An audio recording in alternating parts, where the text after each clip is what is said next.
Ce qui est inscrit aujourd'hui dans nos mœurs, dans notre foi, est que peu importe la durée de ce bas monde, nous sommes tous amenés à quitter ce bas monde pour l'au-delà, à rencontrer Allah Jalla wa Ala. Un jour où nous serons tous debout devant lui, devant Rabbul Alamin. Et ce jour-là, chacun sera rétribué selon ses actions. Celui qui faisait le bien sera rétribué en bien. Celui qui faisait le mal ne pourra s'en prendre qu'à lui-même. Et les al-manazil, les degrés, les demeures du paradis sont différentes. Certains ont plus de mérite que d'autres. Et le plus haut degré du paradis s'appelle Al-Firdaus, car c'est d'ici que jaillissent les fleuves du paradis. Et le prophète nous dit, lorsque vous demandez le paradis, demandez Al-Firdaus. Lorsque vous demandez le paradis, demandez Al-Firdaus. Le plus haut degré appartient au prophète alayhi salatu wassalam. C'est ce qu'Allah Azza wa Jalla lui a réservé. Et c'est d'ailleurs même ce que nous demandons nous dans notre dua entre le adhan et l'iqama. آتِ محمدا الوسيلة والفضيلة وبعثه مقاما محمودا الذي وعدته. On demande, Ya Allah, ressuscite notre prophète Isa et donne-lui cette place-là que tu n'accordes à personne d'autre que lui. La ilaha illallah Muhammad Rasulullah. Donc imagine-toi, au jour de la résurrection, être rapproché du prophète alayhi salatu wassalam, être en sa compagnie, que ta main est dans la sienne, que lorsque tu es ressuscité, tu le retrouves près de toi. Ou alors que le prophète alayhi salatu wassalam t'abreuve de ses propres mains de Al-Hawd, de ce fameux bassin, au jour de la résurrection. Imagine-toi, Allah Azza wa Jal t'accorde cette récompense-là. En fait, ya Abdallah, d'abord pose-toi la question, quel est ton rêve dans ce moment? C'est quoi ton rêve? C'est quel serait ton plus grand souhait? C'est-à-dire que si là maintenant, tu sais que la mort est en face de toi, quel serait ton plus grand souhait? Donc il y en a qui, avant de mourir, ils se disent, moi, il faut que je fasse tel et tel point avant de mourir. Telle et telle activité. Sauter en parachute, faire le saut à l'élastique, visiter les îles paradisiaques. Ils se disent qu'avant de mourir, il a une liste qu'il doit respecter. Les Sahaba, eux, quel était leur souci dans ce bas monde? Regardez comment ils réfléchissaient. Un jour, le prophète rentre à la mosquée et il trouve un homme qui est marmoum, il le trouve anxieux, triste. Et le Nabi lui dit, Ma yubkik, qu'est-ce qui te fait pleurer? Il dit, Ya Rasulallah, laqad ahammani amrun azim. Je suis touché aujourd'hui d'une grande tristesse, d'une grande anxiété, d'une grande peur. Il a dit, Ya Rasulallah, quand on est avec toi, quand on est en ta compagnie, juste le fait de te voir, ça m'apaise, ça nous apaise. Et dès lors qu'on se sépare de toi, Ya Rasulallah, j'ai l'impression que mon âme va quitter mon corps par amour pour toi, tellement c'est difficile de ne pas être avec toi alors que tu es encore vivant. Fatafakart. Lamma faraqnak, lorsque on va être séparé de toi, Ya Rasulallah, et que Allah Azza wa Jalla va te rappeler auprès de lui. Comment je vais pouvoir supporter cette situation? Wa aham min dhalik, Ya Rasulallah. Et plus que ça, Ya Rasulallah, law sirta fil jannah wa ana fil jannah wa anta fi a'la a'aliha. Et toi, messager d'Allah, si tu entres au paradis, que je suis également au paradis, mais que toi tu es au plus haut degré du paradis, comment je pourrais te rencontrer? وأعظم من ذلك يا رسول الله لو صرت أنت من أهل الجنة وأنا من أهل النار وحرمنا رؤياك. Messager d'Allah, si toi maintenant tu es au paradis et nous en enfer, et que le châtiment de l'enfer c'est quoi, ya ibad Allah? Ce n'est pas que le feu, c'est d'être privé de ta compagnie, messager d'Allah. فأنزل الله هذه الآية ومن يطع الله ورسوله فأولئك مع الذين أنعم الله عليهم من النبيين والصديقين والشهداء والصالحين فحسن أولئك رفيقا. Alors Allah Azza wa Jalla a révélé ce verset. dans Surat Nisa, وَمَن يُطِعِ اللَّهَ وَالرَّسُولَ, et quiconque obéit à Allah et à son messager, voilà ce dont Allah Azza wa Jal a fait preuve, a fait grâce de ses bienfaits. Parmi فَأُولَٰئِكَ مَعَ الَّذِينَ أَنْعَمَ اللَّهُ عَلَيْهِمْ, cet homme-là, donc celui qui obéit à Allah et à son messager, sera avec les prophètes, avec as-siddiqin, les véridiques, wa-shuhada, les martyrs, wa-salihin, les vertueux, wa-hasuna ulaika rafiqa. Donc voilà quelle sera la compagnie des gens du paradis. Wa Nabi Isa salam, un jour un homme est venu le voir, il a dit ya Rasulallah, mata sa'a, quand viendra l'heure? Et Nabi Isa salam, non pas pour le réprimander, mais lui dit, est-ce que tu es conscient de ce que tu demandes? Wa madha a'dadta laha, et qu'est-ce que tu as préparé toi pour le jour, pour l'heure, pour le jour de la résurrection? Qu'est-ce que tu as préparé pour rencontrer Allah? Il a dit la shay ya Rasulallah, illa anni uhibbu Allah wa rasulah. Il a dit messager d'Allah, je n'ai rien dans mes bagages, si ce n'est que j'aime Allah et son prophète. Si ce n'est que j'aime Allah et son prophète. Nabi Isa lui a répondu, al-mar'u ma'a man ahabba. L'homme sera en compagnie de celui qu'il aime. Si toi tu aimais le prophète d'un amour sincère, si toi tu aimes Allah Azza wa Jalla et son prophète d'un amour sincère, Allah Azza wa Jalla te ressuscitera avec le prophète. Si maintenant ce n'est que de la prétention, on prétend aimer Allah, on prétend aimer son prophète, mais que de l'autre côté on est en totale contradiction, on ne se conforme pas aux ordres du prophète. Et quand on parle aux ordres du prophète, je ne suis pas en train de parler seulement de l'aspect apparent, mais on est en train de parler du comportement de Rasoul, de comment il était envers ses épouses, comment il était envers ses enfants, comment il était dans sa société, comment il était dans tout. Le prophète ne mentait pas. Le prophète n'a jamais menti 40 ans avant d'être prophète. Alors est-ce qu'il va mentir alors qu'il est prophète? Sallallahu alayhi wa sallam. Le prophète, lorsqu'il était dans une bataille, il a dit à un compagnon qui s'appelle Suwayd. Le prophète était en train d'aligner les rangs. Il a dit, Istawi ya Suwayd. Ya Suwayd, recule, aligne-toi, mets-toi dans le rang. Et le prophète l'a légèrement poussé avec l'arme qui tenait dans la main. Il a dit, Suwayd, il dit, Ya Rasulallah, laqad awja'tani. Messager d'Allah, tu m'as fait mal. Tu m'as fait mal. Wallahu ba'athaka bil haqq. Et Allah Azza wa Jalla, il t'a envoyé avec la vérité. Fadharni aqtassa li nafsi. Laisse-moi messager d'Allah. Il lui dit, laisse-moi messager d'Allah, entre guillemets, te rendre l'appareil, le talion. Laisse-moi, tu m'as fait, je suis censé te refaire messager d'Allah. Imagine-toi cette situation. On est en période de guerre. On est aligné, l'ennemi en face de nous, et toi, à ce moment-là, tu demandes au messager, alayhi salatu wassalam. Et le prophète, alayhi salatu wassalam, qui est juste, il s'approche de lui, il lui dit, Hada batni, voici mon ventre. Alors il lui dit, Suwayd, walakin batni kana kashifa. Mon ventre était découvert, ya Rasulallah. Alors le prophète, alayhi salatu wassalam, découvre également son ventre, et Suwayd qui fond en larmes et qui ya'taniq al-Nabi alayhi salatu wassalam, qui l'embrasse, qui le serre fort et qui colle sa joue contre le prophète alayhi salatu wassalam et qui se met à pleurer. Et donc tout le monde bien sûr pleure. Et le Nabi alayhi salatu wassalam dit, ma hammalaka ala hada, qu'est-ce qui t'a poussé à faire ça? Et il dit, ya Rasulallah, hadara ma tara, al-maut wal-qital. Messager d'Allah, regarde où on est maintenant. Face à nous, il est à la mort. Et il a dit, si je suis amené à mourir, j'aurais aimé que ma dernière relation avec toi, ya Rasulallah, soit le fait de t'avoir retenu dans mes bras. Dans la bataille toujours, dans la bataille de Uhud,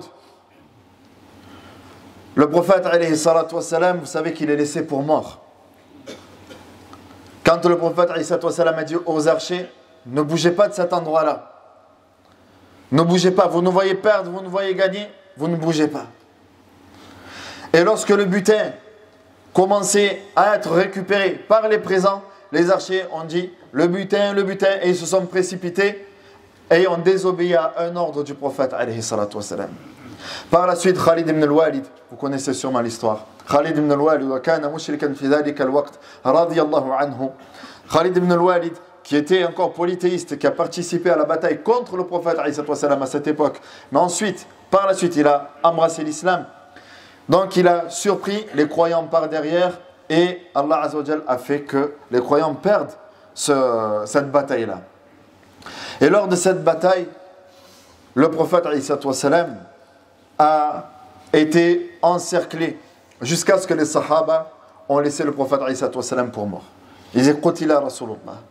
Le message d'Allah est mort. Alayhi salatu wassalam. Et lorsque une femme, Imara, Nusayba, voit le prophète alayhi salatu wassalam, elle voit le prophète sallallahu alayhi wa sallam qui est encerclé et sur le point de mourir, elle dit à ces deux garçons Hayya ala difa'i Rasulillahi sallallahu alayhi wa sallam. C'est l'heure, c'est le moment de défendre le messager d'Allah alayhi salatu wassalam. Levez-vous et allez défendre le prophète alayhi salatu wassalam. Et elle rentre dans ce cafouillage et le Nabi alayhi salatu wassalam dit Altafitu yamna wa Imara tadoudu anni wa altafitu yasra wa Imara tadoudu anni. Je me tourne à droite et Imara en train de me protéger. Je me tourne à gauche et je vois Imara en train de me protéger jusqu'à ce qu'elle en perde la mobilité d'un de ses membres. Et le prophète alayhi salatu wassalam, donc ému par cette situation, de voir qu'une femme est venue le défendre alors qu'il était sur le point de mourir. Ya Imara, man yutiq ma tutiqin. Qui peut supporter ce que tu es en train de faire, Ya Imara? Man yutiq ma tutiqin. Qui peut supporter Salini? Elle dit Imara, demande-moi ce que tu veux, je le ferai pour toi. Qala as'alu rifqaka fil jannati ya Rasulallah. Message d'Allah. Je demande juste d'être en ta compagnie au paradis. Si j'agis ainsi, c'est pour être en ta compagnie au paradis. Un qui s'appelle Rabi'a ibn Ka'b al-Aslami, radiyallahu anhu, c'était un de ceux qui aimait servir le prophète alayhi salatu wassalam. Il était constamment devant la porte du prophète alayhi salatu wassalam. Le prophète alayhi salatu wassalam, il rentrait, il trouvait Rabi'a. Il sortait, il trouvait Rabi'a. Et Rabi'a, un jour qu'il était devant la porte du prophète alayhi salatu wassalam, il a dit j'étais devant sa porte et j'entendais le prophète alayhi salatu wassalam en train de faire du tasbih et je me suis endormi. Je me suis endormi à la suite de cette tasbih-là. Et le prophète alayhi salatu wassalam qui sort, qui réveille Rabi'a et qui est peiné, qui est affecté et touché par le dévouement de Rabi'a. Il lui dit Rabi'a, Salini, demande-moi ce que tu veux, je le ferai pour toi. Alors Rabi'a a dit Ya Rasulallah, andirni, laisse-moi du temps pour réfléchir. Parce qu'un homme comme toi, le messager d'Allah, qui me propose un service, ça ne se répète pas deux fois dans ma vie. C'est pas deux fois que le prophète alayhi salatu wassalam va venir te voir et va te dire demande-moi ce que tu veux, je le ferai pour toi. Alors il s'est mis à réfléchir. Je demande quoi au prophète alayhi salatu wassalam? Une épouse, je demande un travail, je lui demande. Après il a dit fakkartu fi dunya wa alimtu annaha faniya. Et j'ai réfléchi sur ce bas monde et je me suis aperçu qu'en fait que ce bas monde allait partir et que toute demande que j'allais faire au prophète alayhi salatu wassalam allait disparaître. Alors je suis parti le voir, je dis Ya Rasulallah, as'aluka murafaqata fil jannah. Je demande d'être ton compagnon au paradis. Et là le prophète alayhi salatu wassalam lui dit wa man amaraka bihada. Qu'est-ce qui t'a poussé à ça? Pourquoi tu me demandes ça? Il lui dit Ya Rasulallah, ce bas monde est amené à disparaître. On vit, on meurt. Ce que je vais te demander, ça va disparaître. Kullu man alayha fan wa yabqa wajhu rabbika dhul jalali wal ikram. Alors que l'au-delà, la vie de l'au-delà est meilleure et plus durable. Donc je demande d'être en ta compagnie. Alors le prophète alayhi salatu wassalam regarde ce qu'il lui répond. Na'am sa'af'al. Je vais demander que tu sois mon compagnon au paradis. Walakin a'inni ala nafsik bi kathrati as-sujud. A'inni li nafsik bi kathrati as-sujud. Aide-moi de ton côté en multipliant les sujud, en multipliant les prières surérogatoires. Wa bihadha ta'lam ya Abdallah أن المرافقة هذه لا تنال بتمني إنما تنال ببذل الجهد والاجتهاد. Et c'est comme ça que tu comprends, ya Abdallah, que bien sûr que ce degré-là au paradis ne s'atteint pas juste avec de l'espérance, à tamanni, sans rien faire. Je suis comme ça, je ne bouge pas. Mais le prophète, je serai en sa compagnie. Non, le prophète lui dit, écoute, je vais demander. Mais toi, de ton côté, fais les causes pour qu'Allah accepte ma dua. Fais les causes pour être également à ce niveau-là. Ce n'est pas en dormant.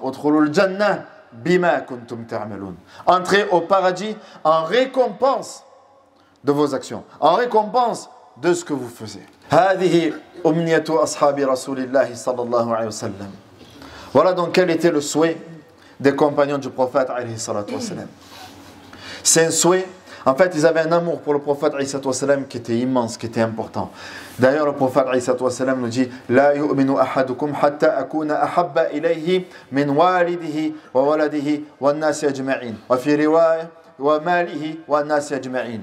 Il nous dit alayhi salatu wassalam, nul d'entre vous n'est un vrai croyant tant que je ne serai pas plus cher à ses yeux, tant qu'il ne m'aimera pas plus que ses propres parents, que ses enfants, que ses biens et que l'humanité entière. Ça fait partie de notre foi. Dans notre foi, il y a l'amour du prophète alayhi salatu wassalam. Dans notre foi, on aime le prophète alayhi salatu wassalam plus que tout. Ça fait partie, ce sont parmi les points fondamentaux de notre croyance. Et cet amour-là que les compagnons avaient pour le prophète alayhi salatu wassalam, imagine-toi juste Abu Bakr as-Siddiq radiyallahu anhu.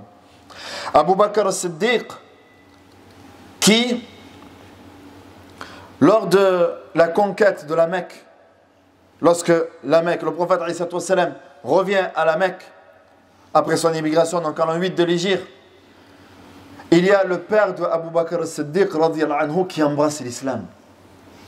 Le père d'Abu Bakr as-Siddiq qui embrasse l'islam. Et son père qui lui dit, viens, on va voir le prophète. Donc Abu Bakr as-Siddiq lui dit, on va voir le prophète. Mais c'est le prophète qui est venu.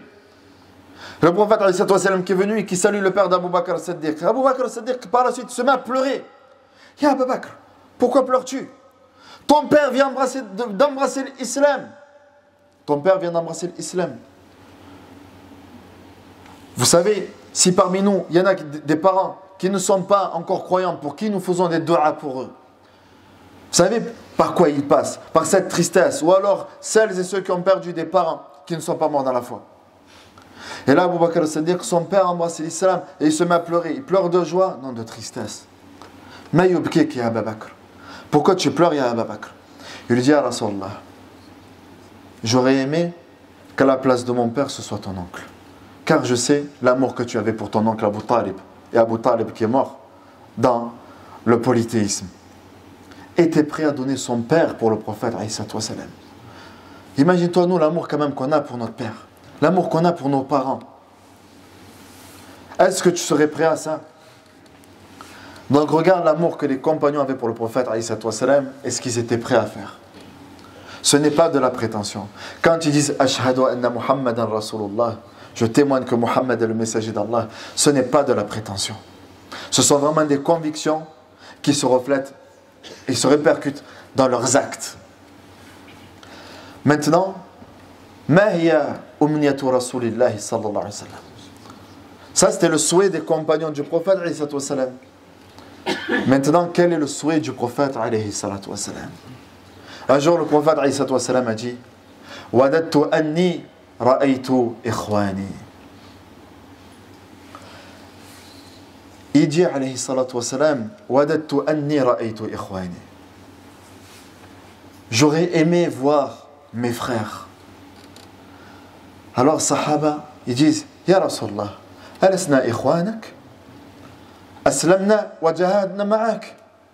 Messager d'Allah, ne sommes-nous pas tes frères? On a combattu avec toi, on a embrassé l'islam par ta cause. Qala la bal antum ashabi. Vous êtes au-dessus. Vous êtes mes compagnons. En plus d'être mes frères, vous êtes mes compagnons. Allah Azza wa Jalla vous a choisi à vous.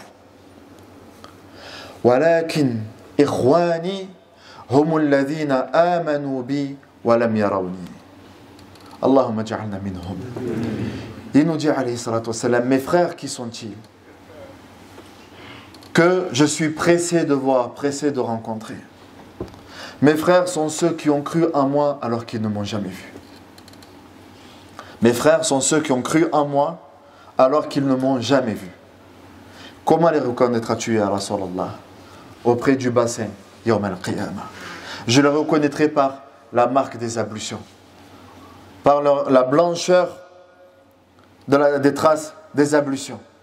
C'est ainsi que je les reconnaîtrai. Et on demande à Allah Azza wa Jal de nous compter, d'être du nombre de ceux qui seront en compagnie du prophète alayhi salatu wassalam, de raffermir notre foi, de nous donner un amour véritable du prophète alayhi salatu wassalam, de l'aimer plus que tout ce qu'on puisse aimer dans ce bas monde, que le prophète alayhi salatu wassalam soit encore plus cher que la prunelle de nos yeux.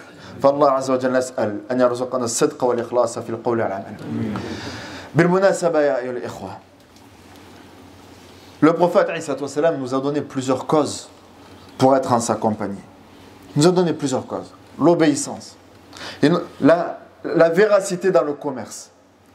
Quelqu'un qui est véridique dans le commerce, il sera ressuscité avec le prophète alayhi salatu wassalam. Mais quand même, aujourd'hui, lié à l'association que nous accueillons aujourd'hui, si on veut vraiment être avec le prophète alayhi salatu wassalam, on fait les causes. Quand on sait que le Nabi alayhi salatu wassalam nous dit dans le hadith qui est rapporté par l'imam Muslim, il nous dit Ana wa kafilul yatim kahatayn.